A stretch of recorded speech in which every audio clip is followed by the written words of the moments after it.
I woke up at dawn, choking on thick black diesel smoke from 6 massive cement trucks parked all over my private driveway in the Arizona desert. They blocked my garage completely, crushed the sprinkler lines Sarah and I installed together, and, worst of all, trapped my disabled daughter inside with no way to get her to school. Right there stood this HOA treasurer, clipboard in hand, fake smile blazing. She says, "Oh, sweetie, relax, your driveway is community property now." I shot back, "This is private land. Get these trucks off." She smirked, "It's all perfectly within the rules, honey." But Gabrielle had no idea I owned the one thing her construction empire desperately needed, and I was about to turn her $30,000 concrete delivery into the most expensive mistake of her life. What would you do if an HOA destroyed your family's peace? Drop a "if you've fought these bullies, tell me your state," and hit subscribe for the revenge payoff. Meet Wade Carpenter, 48 years old, irrigation systems installer, and a man who knows the value of water in the desert. Wade's not just any contractor, he's the guy who can make grass grow where scorpions fear to tread. But 2 years ago, Wade's world crumbled when his wife Sarah lost her battle with cancer. Those medical bills, they hit harder than a Phoenix summer. Wade watched his savings evaporate faster than morning dew on hot asphalt. But he held on to the one thing that mattered most: the house he and Sarah built together on 5 acres at the edge of Sagebrush Estates, a gated community where every sprinkler line was placed by hand, every rose bush planted with love. Now it's just Wade and his teenage daughter Sophia, and every morning at exactly 6 a.m. you'll find him outside testing sprinkler pressure. Not because he has to, because it's the one routine that keeps him sane. The sound of water hitting metal, the steady sigh readings, the knowledge that something still works the way it's supposed to. Wade's property sits on a corner lot that controls the only access road to the community's construction sites. It's prime real estate, and someone's been eyeing it like a hawk circling roadkill. Enter Gabrielle Walsh, HOA treasurer and owner of Walsh Construction Company, a business she inherited when her husband died 5 years back. Gabrielle's got this talent for sounding sweet as honey while wielding power like a sledgehammer. She calls everyone sweetie and honey, but behind those sugar-coated words lurks the kind of woman who'd foreclose on her own mother if the paperwork was in order. Gabrielle's got plans for Wade's lot. Big plans, the kind that involve luxury homes and profit margins that make her eyes light up like slot machines hitting jackpot. It started innocently enough. One Tuesday morning, Wade stepped outside for his ritual sprinkler check and found 3 cement trucks parked across his driveway. The drivers were long gone, engines cold, but the trucks sat there like sleeping giants, blocking his garage completely. "Morning, Wade!" Gabrielle appeared from nowhere, clipboard in hand, wearing a smile that could sell snake oil to a mongoose. "Sorry about the trucks, sweetie. Just temporary staging for the community pool renovations. You don't mind, do you?" It wasn't really a question. Wade minded plenty when Sophia couldn't get her car out for her part-time job at the library. He minded more when his own irrigation van got trapped in the garage, forcing him to cancel 3 client appointments. But what really got to him was the crunch of gravel under his work boots as he walked around the trucks, inspecting the damage to his sprinkler lines. Those lines represented more than pipes and water pressure. They represented every Sunday afternoon he and Sarah spent designing the perfect irrigation system. Every evening they walked the property planning where each zone would go. Now truck wheels had crushed 3 main lines, and concrete dust was already settling on Sophia's bedroom window like gray snow. "How long?" Wade asked Gabrielle. "Oh, just a few days, honey. A week at most."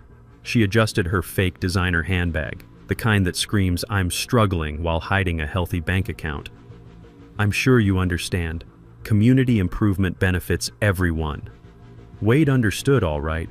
He understood that Gabrielle Walsh had just declared war on his property, his family, and everything he'd worked to protect since Sarah died. What he didn't understand yet was that she'd picked a fight with the wrong irrigation specialist. Because Wade Carpenter knew something about water pressure, about systems, and about what happens when you mess with a man's carefully calibrated world. And Gabrielle was about to get a crash course in hydraulic engineering she'd never forget. 3 trucks became 6 by Thursday morning.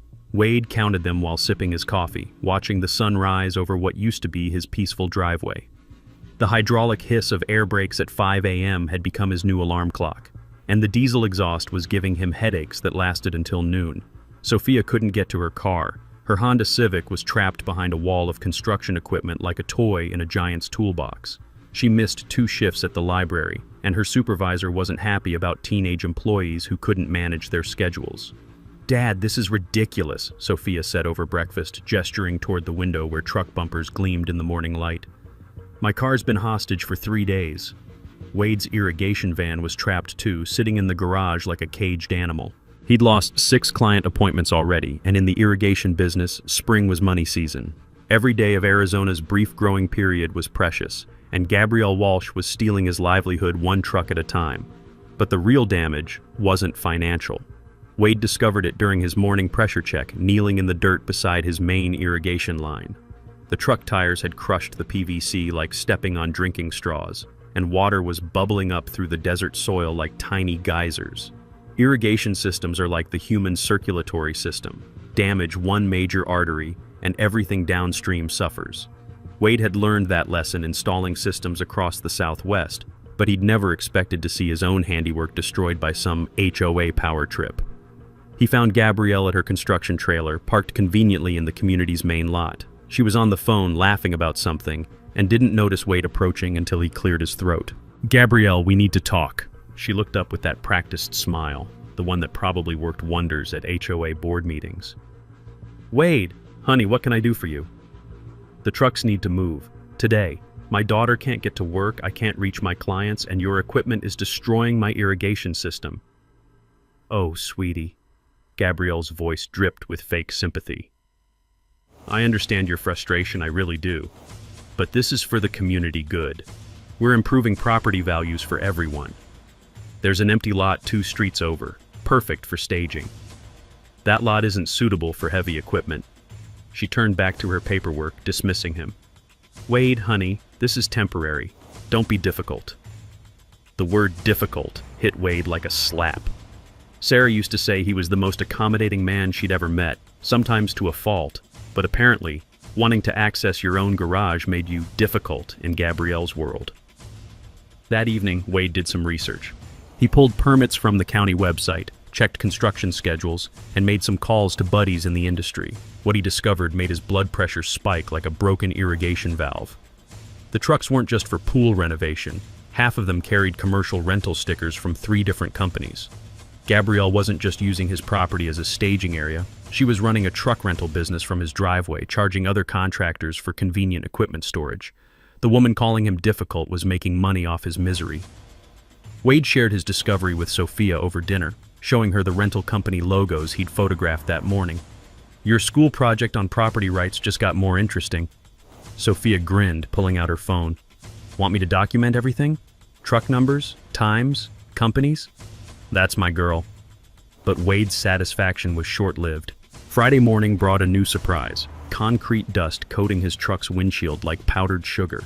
One of Gabrielle's cement mixers had malfunctioned during the night, spraying concrete particles across half his property.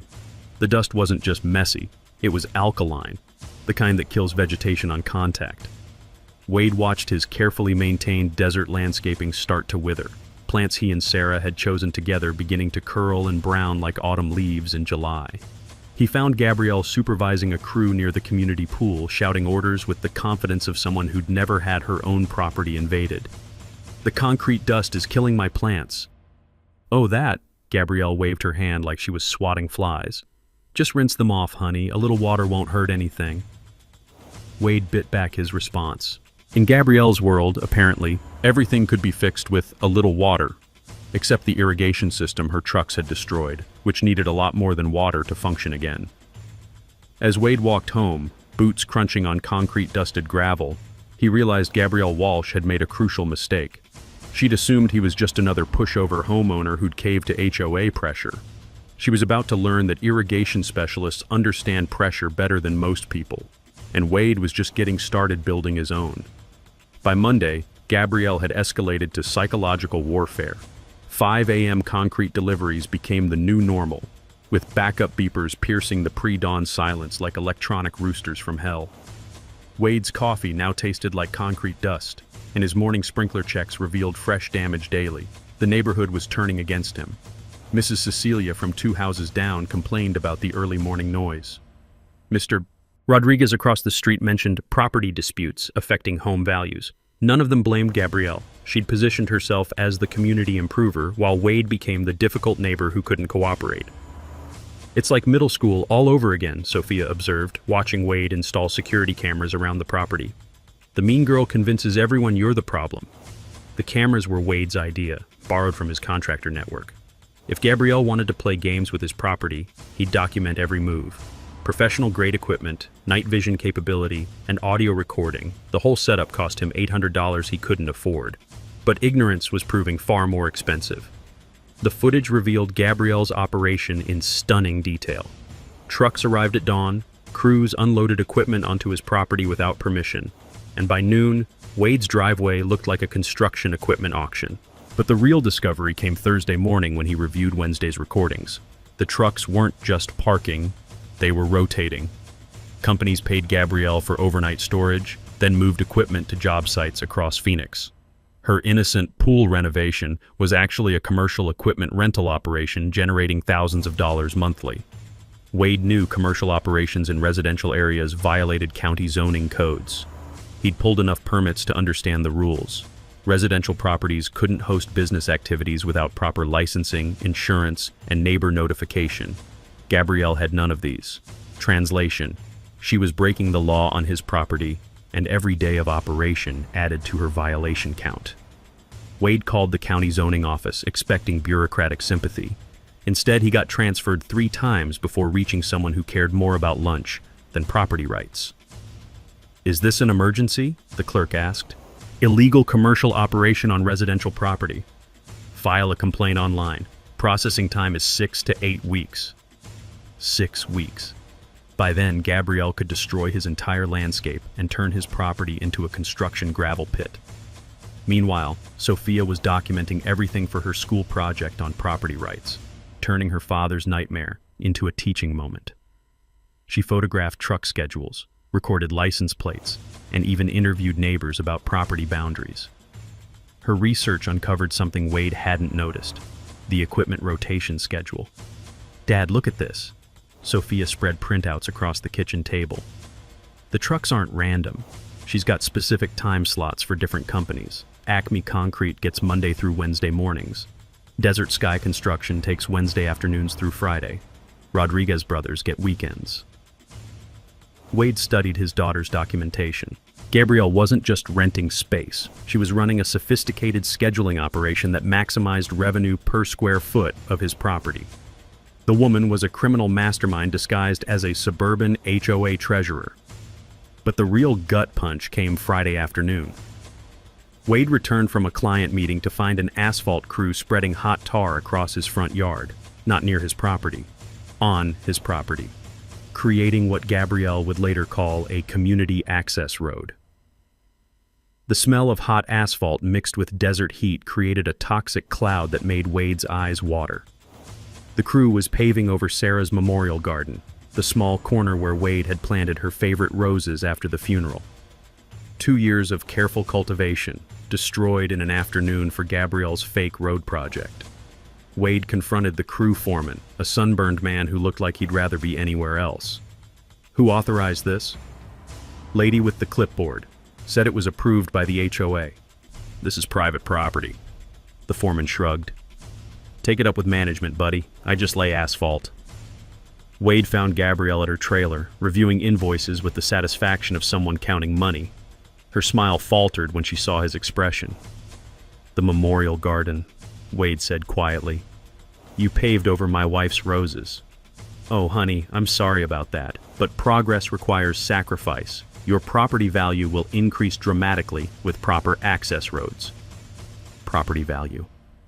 Gabrielle was destroying his memories and calling it improvement, steamrolling his past to build her profitable future. The taste of asphalt fumes lingered in Wade's mouth like bitter medicine. That night, Wade filed a police report demanding criminal trespassing charges and property damage compensation. The responding officer, young and clearly overwhelmed, took notes but offered little hope. "Looks like a civil matter, sir. HOA disputes usually require lawyers, not police." Lawyers meant money Wade didn't have. Gabrielle knew exactly what she was doing, operating in the gray area where criminal activity looked like community improvement and property destruction masqueraded as enhancement. But she'd made one crucial error in her psychological campaign. She'd destroyed the memorial garden. That wasn't just property damage. That was personal warfare, and Wade Carpenter was about to show her the difference between irrigation maintenance and hydraulic justice. The asphalt crew returned Monday with industrial equipment that made the cement trucks look like toys. Gabrielle had escalated from parking violations to full-scale property modification, and Wade watched helplessly as his front yard disappeared under hot tar and heavy machinery. The memorial garden was gone. Sarah's roses, carefully chosen for their drought resistance and symbolic meaning, lay buried beneath 6 inches of asphalt that still steamed in the morning heat. Wade knelt beside the new access road and tried to remember exactly where each bush had been planted, but the landscape had been erased as thoroughly as a deleted photograph. The asphalt crew foreman, a different guy from Friday, seemed genuinely confused by Wade's distress. Lady said this was all approved. Community improvement project. Community improvement. Wade tasted the words like spoiled milk. This is my property. Look, buddy, I got permits and everything. The foreman showed Wade official-looking paperwork with Gabrielle's signature and the HOA seal. You got a problem with the project, take it up with your HOA board. Wade studied the documents. They looked legitimate, complete with engineering diagrams and impact assessments. Gabrielle had done her homework, creating a paper trail that made property theft look like community service. The woman was running a masterclass in bureaucratic manipulation, but the real horror was yet to come. The asphalt wasn't just covering his memorial garden, it was destabilizing his entire property. Wade discovered this during his evening inspection, when he noticed water bubbling up through cracks in the new pavement. The crew had paved over his main irrigation lines without mapping them first. Water pressure that once fed his landscape was now trapped underground, creating hydraulic stress that could collapse the whole system. 30 years of irrigation experience told Wade this wasn't accidental. It was sabotage disguised as incompetence. The weight calculations were all wrong too. Residential soil wasn't designed for heavy truck traffic, and the constant equipment rotation was compacting earth that had taken decades to properly cultivate. Wade could see hairline cracks forming in his home's foundation, subtle signs that the ground beneath was shifting under unnatural pressure. Translation: Gabrielle's fake road was literally crushing his foundation, and every day of truck traffic made the structural damage worse. Wade called his insurance company, hoping homeowners' coverage might address the foundation issues. The agent, friendly but useless, explained that intentional property damage fell under legal disputes, not natural disasters. You'll need to prove the HOA acted maliciously, she said. Until then, this looks like voluntary improvement work. Voluntary? Wade almost laughed. Nothing about Gabrielle's operation was voluntary, but proving coercion meant lawyers and court costs he couldn't afford. She'd designed her scheme perfectly, staying just inside legal boundaries while destroying everything that mattered to him. The neighbors were actively hostile now. Property values were indeed dropping, but not because of Wade's resistance, because of the construction chaos that had turned their quiet community into an industrial zone. Yet somehow, Gabrielle had convinced everyone that Wade was the problem. If you'd just cooperated from the beginning, Mrs. Cecilia told him at the mailbox, none of this would be necessary. Necessary. As if paving over memorial gardens and destroying irrigation systems was somehow essential for community welfare. Wade realized Gabrielle had weaponized neighborly guilt, turning his legitimate property concerns into selfish obstruction. The psychological pressure was working. Wade found himself second-guessing every decision, wondering if maybe he was being unreasonable. Maybe Gabrielle was right about community improvement. Maybe fighting back was just prolonging everyone's suffering. Sophia found her father sitting in the kitchen at midnight, staring at photographs of the memorial garden taken before Gabrielle's arrival. The roses were in full bloom, desert-adapted beauties that had thrived despite Arizona's harsh conditions. "Mom would hate seeing you like this," Sophia said quietly. "Your mother believed in community cooperation. She also believed in standing up to bullies." Sophia sat beside him. "Remember what she used to say about irrigation systems?" Wade smiled despite his exhaustion. "Water always finds a way." "Water always finds a way," Sophia repeated, "even when people try to block it." That night, Wade couldn't sleep. He walked the property in darkness, feeling the unnatural give of compacted soil under his feet, hearing the subtle sound of trapped water seeking escape beneath the asphalt. Gabrielle thought she'd buried his irrigation system, but Wade knew something she didn't. Water pressure, properly applied, could move mountains. It could crack foundations, split concrete, and find pathways through the most stubborn obstacles. Wade had spent 3 decades learning to work with water pressure, but he'd never considered using it as a weapon. Gabrielle Walsh had just taught him the difference between cooperation and warfare, and tomorrow, Wade was going to start building pressure of his own, the kind that couldn't be buried under asphalt or hidden behind HOA paperwork. The memorial garden was gone, but Sarah's lessons about persistence remained. Water always finds a way, and Wade was about to prove it. Wade found the deed in Sarah's filing cabinet on a Tuesday morning, tucked between tax documents and medical bills, like a forgotten treasure map. He'd been searching for irrigation permits when his fingers touched the old manila envelope marked "Property Documents, Important" in Sarah's careful handwriting. The deed was older than their marriage, dating back to 1978 when Sagebrush Estates was just surveyed desert land. Wade spread the document across his kitchen table, squinting at legal language that read like ancient poetry written by lawyers with grudges. Most of it was standard property description, lot lines, boundaries, restrictions. But buried in paragraph 7, subsection C, Wade found language that made his heart race like a teenager's first kiss.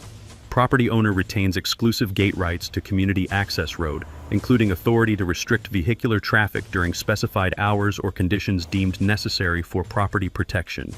Gate rights, exclusive authority. Wade read the passage 3 times, each reading revealing new implications. Every truck that had invaded his property, every piece of equipment Gabrielle had parked on his driveway, every cement mixer that had destroyed his landscaping, all of it had to pass through his land to reach the community construction sites. He'd been thinking like a victim when he should have been thinking like a gatekeeper. Wade drove to the county recorder's office, a beige building that smelled like old paper and bureaucratic despair. The clerk, a woman whose enthusiasm had been crushed by decades of property disputes, confirmed what Wade suspected. The community's access easement had expired in 1987 and was never renewed. "Happens more often than you'd think," she explained, pulling microfiche records that dated back to the Carter administration. Developer goes bankrupt, paperwork gets lost, and suddenly private property becomes public highway, until someone checks the deed. Wade stared at the easement documents, their official language confirming his legal authority. For 38 years, vehicles had been crossing his property without permission, creating what lawyers call a prescriptive easement, basically trespassing that becomes legal through repetition and assumption. But prescriptive easements require continuous, uninterrupted use. Wade's property had sat vacant for 5 years during the foreclosure crisis, breaking the legal chain of assumed permission. Gabrielle's trucks were trespassing, pure and simple. The implications hit Wade like irrigation water under full pressure. He didn't just own his 5 acres, he controlled access to every construction project in Sagebrush Estates. Every truck, every delivery, every crew that needed to reach the community had to cross his land with his permission. Gabrielle Walsh had been using his property as her personal highway while calling him difficult for objecting.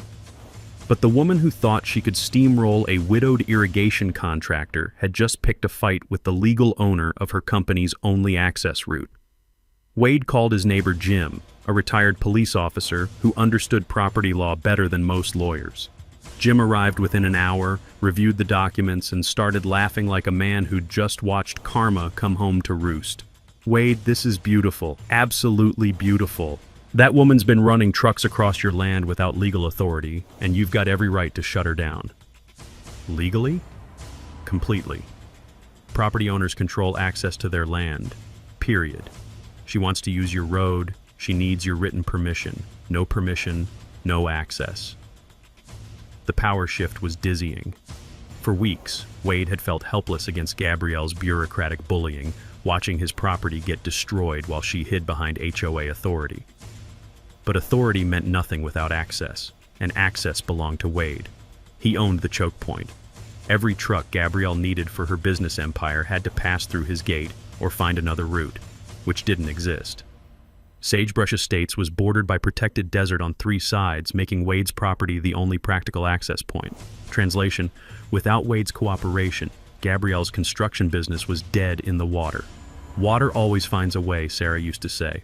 But sometimes you have to build the dam first. Wade spent Wednesday morning designing the most important irrigation project of his career. Except this time, he wasn't moving water. He was planning to stop trucks. The gate would be industrial grade, the kind used at construction sites and military bases. Heavy steel posts anchored 6 feet deep, with hydraulic mechanisms that could stop a runaway cement truck. Wade had installed enough irrigation systems to understand hydraulic pressure, and the same principles that moved sprinkler heads could operate gate controls.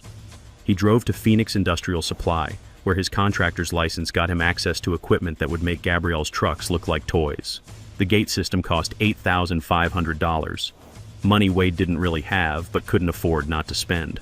The salesman, a gruff ex-Marine named Rodriguez, understood the situation immediately. HOA giving you trouble? You could say that. Brother, I've seen this before. Some people think authority means you can take whatever you want, but property rights are property rights. Rodriguez showed Wade the gate specifications. This baby will stop an 18-wheeler doing 30 miles per hour. Your trucks won't even dent it. The hydraulic system was beautiful in its simplicity. Wade could connect it to his existing irrigation timer, programming the gate to lock and unlock at predetermined hours. Set it and forget it, like a sprinkler system, but for keeping jerks out. Translation: Wade could control access to his property even when he wasn't home, and Gabrielle would never know when the gate might activate. While the gate hardware was on order, Wade assembled his legal strategy. The property attorney came recommended by Jim's police contacts, a woman named Patricia Santos, who specialized in easement disputes and had a reputation for making HOA boards cry. "Your case is textbook," Santos said, reviewing Wade's documentation in her downtown office. Expired easement, documented trespassing, property damage. The HOA has zero legal standing. What about their improvement argument? Community benefit doesn't override property law. They want an easement, they negotiate like adults and pay market rates. They want to pave your land, they buy it first. Santos smiled like a shark scenting blood. Ms. Walsh has been playing games with someone else's property. Time to change the rules. The legal costs would be substantial. $5,000 for initial action. More if Gabrielle fought back. But Santos offered a payment plan tied to eventual settlement recovery, betting her fees against Gabrielle's deep pockets. Wade documented everything for evidence preservation.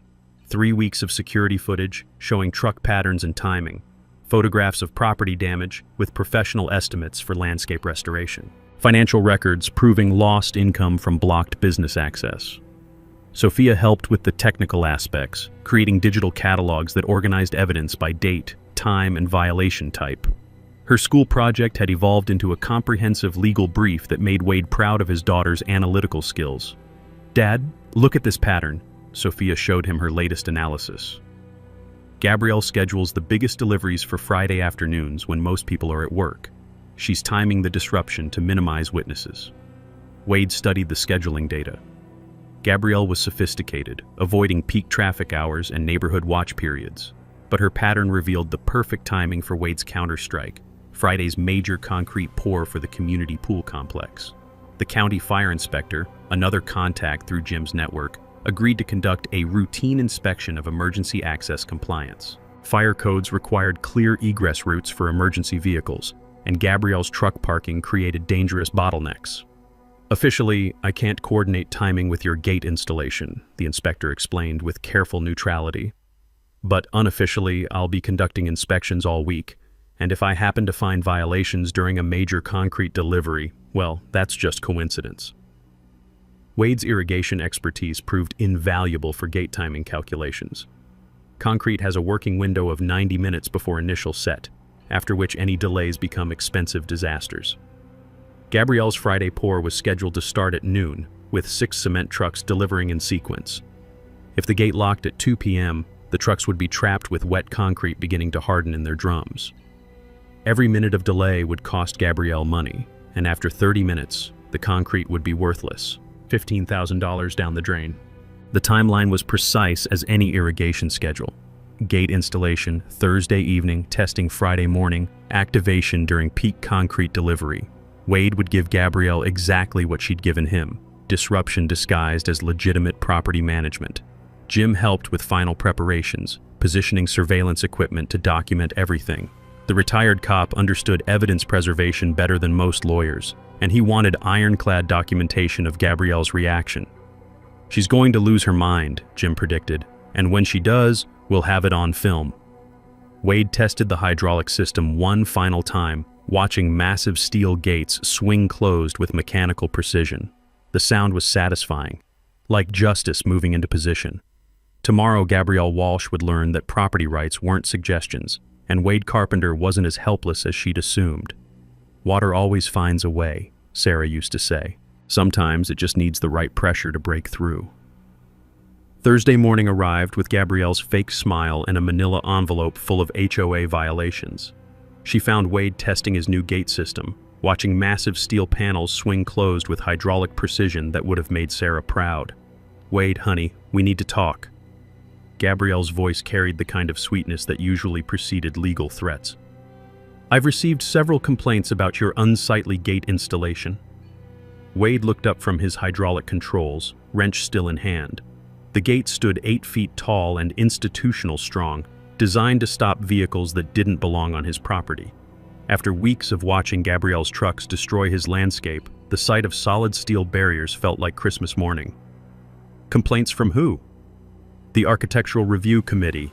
Gates require approval for aesthetic compliance." Gabrielle produced paperwork with official HOA letterhead. "This monstrosity violates our community standards." Wade scanned the violation notice, noting Gabrielle's signature as both complainant and reviewer. The woman had essentially filed a complaint against herself and found herself guilty. Bureaucratic efficiency at its most corrupt. Aesthetic compliance. Wade tasted the words like concrete dust. "You paved my memorial garden and you're worried about aesthetics?" Community improvement sometimes requires difficult decisions. Gabrielle's maternal tone was slipping, revealing harder edges underneath. "But this gate creates an eyesore that affects everyone's property values." The irony was thick as asphalt. Gabrielle could destroy landscaping, crush irrigation systems, and turn quiet neighborhoods into construction zones.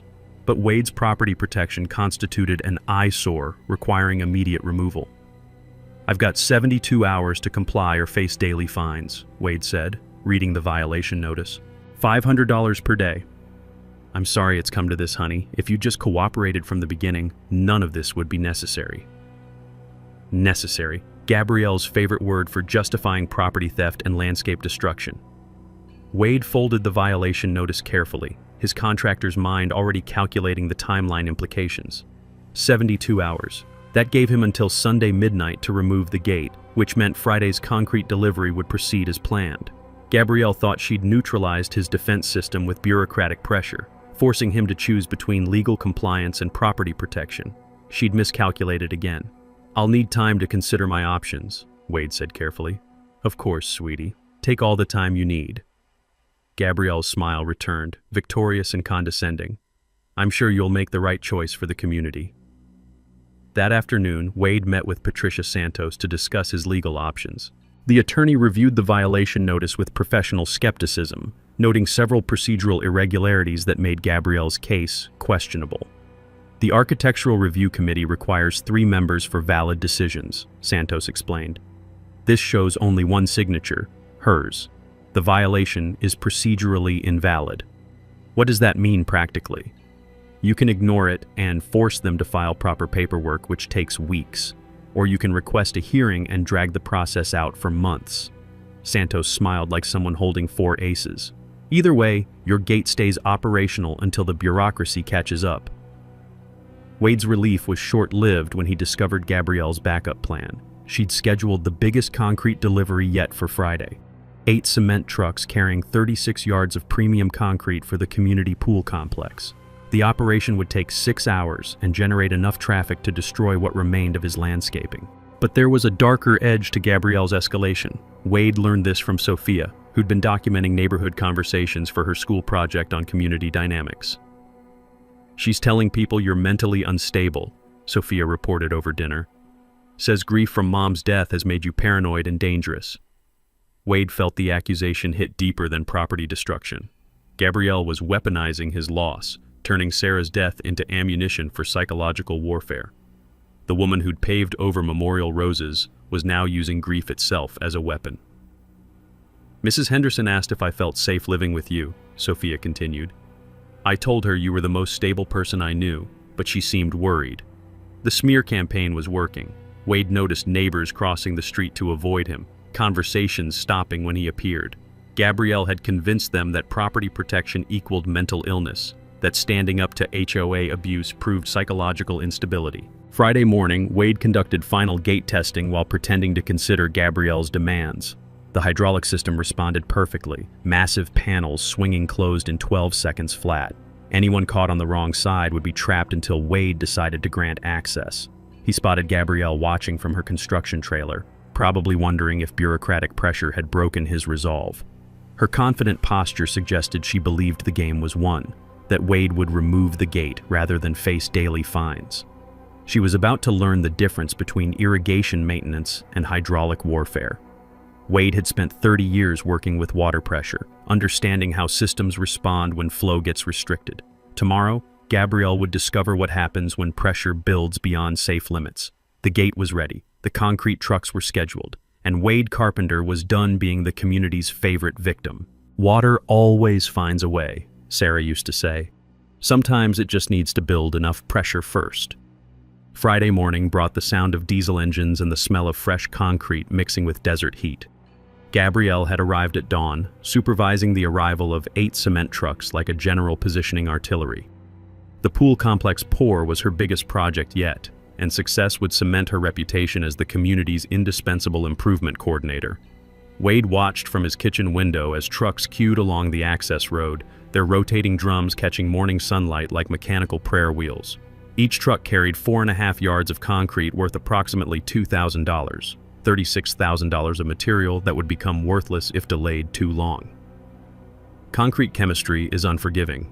Once water hits cement powder, you've got 90 minutes to pour and finish before chemical reactions make the mixture unusable. After that, you're looking at expensive disposal fees and starting over with fresh materials. Translation: timing delays don't just inconvenience concrete contractors, they create financial disasters. Gabrielle had positioned herself at the community pool site, clipboard in hand, orchestrating deliveries with military precision. Wade could see her checking her watch every few minutes, aware that concrete timing required coordination measured in minutes, not hours. But she'd made a crucial error in her scheduling. The pour was timed to finish by 3 p.m., avoiding peak traffic hours and maximizing working time before afternoon heat made finishing difficult. Gabrielle's efficiency would become her downfall. Wade's gate was programmed to activate at 2 p.m. sharp, right in the middle of the delivery sequence. 3 trucks would be trapped on his property with loads beginning to set, while 5 more would be stuck outside, unable to complete the pour. The irony was perfect. Gabrielle's own scheduling efficiency had created the vulnerability Wade needed to exploit. At 11:30, Wade received an unexpected visitor. The HOA president, a nervous man named Richardson who clearly wanted to be anywhere else, knocked on Wade's door with the desperation of someone caught between competing forces. Wade, I need to ask a favor. Gabrielle mentioned some concerns about today's concrete delivery. What kind of concerns? She thinks you might interfere with community improvement work. Richardson's voice carried the tone of someone delivering bad news he didn't understand. She's worried about your mental state since Sarah passed. Mental state. Gabrielle was still playing the grief card, painting Wade's property defense as psychological breakdown. The woman who'd stolen his driveway and destroyed his memorial garden was positioning herself as the concerned neighbor worried about his stability. I'm not interfering with anything, Wade said carefully, just maintaining my property. The thing is, she's asked me to authorize emergency HOA powers, give her authority to remove any obstacles to community projects. Richardson shifted uncomfortably. I don't want to get involved, but she's very persuasive. Emergency powers. Gabrielle was preparing legal cover for forcing Wade's gate open, using HOA authority to justify property invasion. She'd planned for every contingency except the one that mattered most, Wade's legal ownership of the access route. At 1:45 p.m., Wade activated his security cameras and positioned himself where he could monitor both the gate controls and Gabrielle's reaction. The annual community barbecue was setting up in the common area, with families arriving early to secure good spots. Perfect timing for maximum witnesses. Sophia joined him at the monitoring station, her school project documentation ready for whatever unfolded. "You sure about this, Dad? Your mother always said water finds a way around obstacles. Sometimes you have to be the obstacle." 2 p.m. arrived with mechanical precision. Wade pressed the activation button, and his hydraulic gate swung closed with the finality of a bank vault door. The sound echoed across the desert like a steel thunderclap, audible even over concrete mixer engines.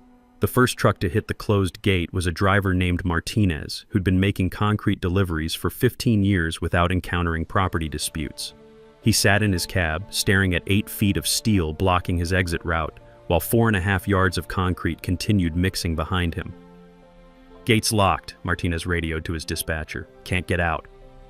Within minutes, Gabrielle appeared like a fury in steel-toed boots, her clipboard forgotten as she surveyed the trapped trucks. 3 vehicles were stuck on Wade's side of the gate, their concrete loads beginning the chemical countdown toward expensive worthlessness. "Open this gate immediately!" Gabrielle's voice carried across the desert like a coyote's howl. Her sweet suburban demeanor had evaporated, revealing the ruthless businesswoman underneath. Wade emerged from his house with the calm confidence of someone holding all the cards. The community barbecue crowd was gathering to watch the show, drawn by the commotion like kids to a playground fight. "Afternoon, Gabrielle. Beautiful day for a barbecue. Don't you dare play games with me. Those trucks need to get out now." "I'm not playing games. I'm exercising my property rights." Wade produced his deed copy, the legal document that made Gabrielle's empire possible. "According to this, I control access to my land." The concrete was ticking like a $30,000 time bomb, and Gabrielle Walsh was about to discover what happens when irrigation specialists apply pressure in all the right places. The concrete was already beginning to thicken when Fire Chief Martinez arrived for his routine inspection of emergency access routes.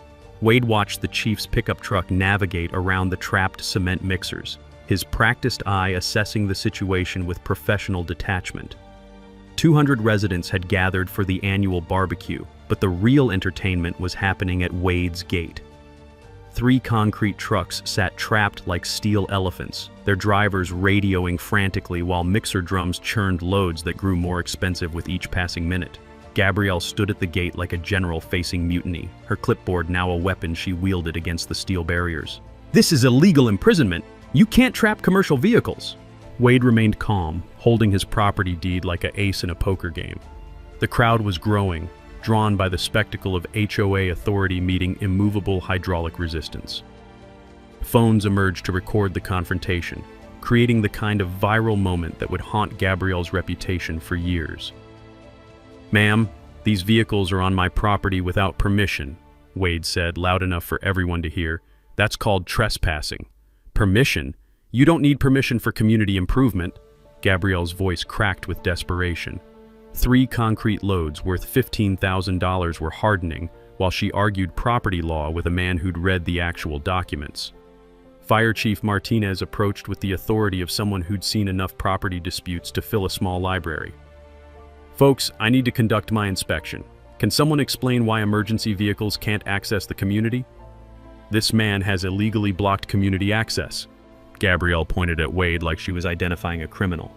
"He's holding our trucks hostage." "Actually, Chief, I'd like to report multiple code violations." Wade handed over documentation he'd prepared with Jim's help. "Commercial vehicles blocking residential fire access routes for 3 weeks running." Chief Martinez reviewed the papers with growing interest. Wade's documentation was thorough, photographs showing trucks blocking hydrant access, measurements proving inadequate emergency vehicle clearance, and schedules demonstrating systematic violation of fire safety codes. "These vehicles have been staging on residential property without proper permits," the chief said, his voice carrying official weight. "That's a Class C violation of county fire codes." "But they're community improvement vehicles." Gabrielle's protest sounded increasingly desperate as concrete mixers churned loads that were passing the point of usability. "Community improvement, it doesn't override emergency access requirements." Chief Martinez pulled out his radio. "Dispatch, I need county impound for multiple code violations. We've got commercial vehicles blocking fire access at Sagebrush Estates." The crowd stirred with excitement. This was better than reality television, real-life justice playing out in their community common area. Wade spotted neighbors who'd avoided him for weeks now, watching with new understanding as official authority validated his property claims. Gabrielle's composure finally shattered. "He's bullying a widow trying to run her late husband's business. This is harassment." The victim card she'd played so effectively was backfiring in public. The woman who'd spent weeks calling Wade difficult was now sobbing about harassment while his property deed proved her trucks were trespassing. "Ma'am, this document shows it's his property and his gate," Chief Martinez said, examining Wade's deed. "Property owners have the right to control access." "You selfish bastard!" Gabrielle's mask slipped completely, revealing the ruthless operator behind the suburban sweetness. "You've ruined everything. I'll sue you for everything you own." Wade's response was quiet but carried across the silent crowd. "Gabrielle, you paved over my wife's memorial garden. You destroyed my irrigation system. You turned my driveway into your personal business highway." He paused, looking at the gathered neighbors. "All I did was close my gate." The concrete trucks were already past salvage point, their loads hardening into expensive waste. County impound vehicles arrived with flashing lights, adding official drama to the community barbecue entertainment. Sophia appeared beside Wade with her laptop, connecting to the barbecue area's outdoor screen system. "Dad, want everyone to see the evidence?" "Show them." Wade's security footage played on the big screen like a neighborhood movie night from hell. 3 weeks of documented trespassing, property destruction, and unauthorized commercial operations played out in high-definition detail. The crowd watched Gabrielle's trucks crushing landscaping, dumping concrete waste, and operating rental businesses from Wade's property. The final shot showed Gabrielle directing the asphalt crew to pave over Sarah's memorial roses, her voice clearly audible. Progress requires sacrifice. The crowd's mood shifted palpably. These weren't abstract property disputes. They were watching documented proof of systematic bullying disguised as community improvement. County impound officers approached the trapped concrete trucks with professional efficiency. Vehicles are being impounded for fire code violations and illegal staging. Owners can retrieve them after paying fees and fines. Gabrielle watched $30,000 of concrete harden into waste while her trucks disappeared behind tow ropes, her empire crumbling as publicly as she tried to build it. Wade stood quietly among his neighbors, finally vindicated, but taking no pleasure in Gabrielle's humiliation. Justice felt less satisfying than he'd expected, more like necessary medicine than sweet revenge. "Water always finds a way," Sarah used to say. "Sometimes it just takes time to wear down the obstacles." The county impound lot looked like a concrete truck graveyard by Monday morning. 8 vehicles sat in neat rows, their drums now containing 15 tons of worthless rock that would cost more to remove than the trucks were worth. Gabrielle's construction empire had literally turned to stone while she faced storage fees that mounted like Arizona summer heat, $200 per truck per day. Wade received Gabrielle's lawyer's letter on Tuesday threatening lawsuits for intentional interference and business destruction. Patricia Santos responded the same afternoon with a countersuit seeking $28,000 in property damages, plus punitive awards for trespassing and unauthorized commercial operations. The legal proceedings lasted 6 weeks, but the outcome was inevitable once county prosecutors reviewed Wade's documentation. Gabrielle had operated an unlicensed commercial staging business on residential property, violated fire access codes, and caused systematic environmental damage through improper vehicle storage. The settlement came through in August. Gabrielle paid $28,000 in impound fees plus $12,000 in property restoration costs. The court issued a permanent injunction preventing future commercial operations on Wade's land, with violations subject to immediate criminal prosecution. But the real victory wasn't financial.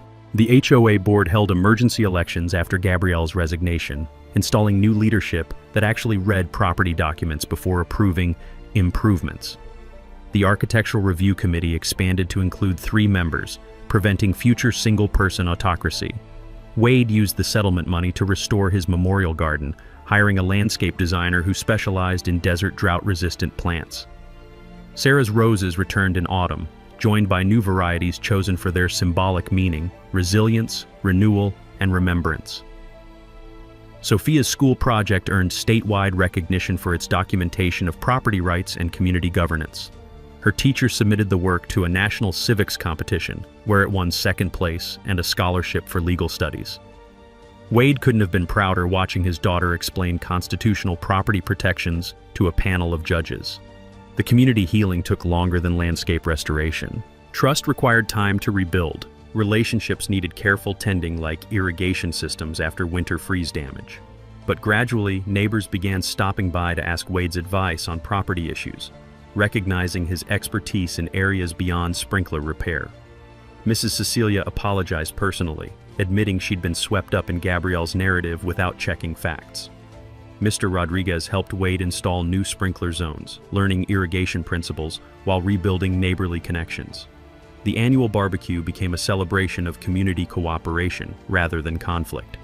Wade donated gate access for emergency vehicle demonstrations, showing how property rights and public safety could coexist with proper planning and mutual respect. In September, Wade established the Sagebrush Youth Apprenticeship Program, teaching irrigation installation to teenagers who wanted practical skills alongside academic preparation. The program combined technical training with lessons about property law, community responsibility, and standing up to institutional bullying. "Water always finds a way," Wade told his first class of apprentices, demonstrating pressure calculations at the community training garden. "But sometimes you have to build the right channels first." The program grew beyond Wade's expectations, attracting students from across Phoenix who wanted hands-on education in sustainable water management. Local contractors hired graduates, creating career pathways that honored both practical skills and environmental responsibility. Wade's phone rang one November evening with a call from Nevada, another property owner facing HOA overreach, another community where bureaucratic bullying disguised itself as improvement. The caller had seen news coverage of Wade's victory and wanted guidance for his own property battle. "The key is documentation," Wade explained, settling into his kitchen chair with Sarah's photograph visible on the windowsill.